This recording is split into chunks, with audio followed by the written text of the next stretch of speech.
Mahaba ang listahan ng mga benepisyong pangkalusugan ng Ternate. Ang ilan dito ay ang pagpapalakas ng ating immune system, nagpapatalas ng ating memorya at epektibong nakakatulong magpababa ng ating timbang.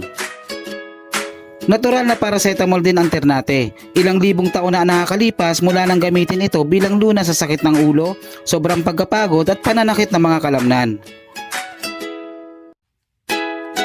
Nakakatulong din ito sa kalusugan ng ating puso, pinipigilan ang paglabo ng mga mata at napipigilan din ito ang agarang pagputi ng ating buhok. Alternatibong medisina din ito para sa mga may sakit na diabetes. Itinuturing din itong aphrodisiac o nagpapalakas ng kagalakang sexual para sa mga babae.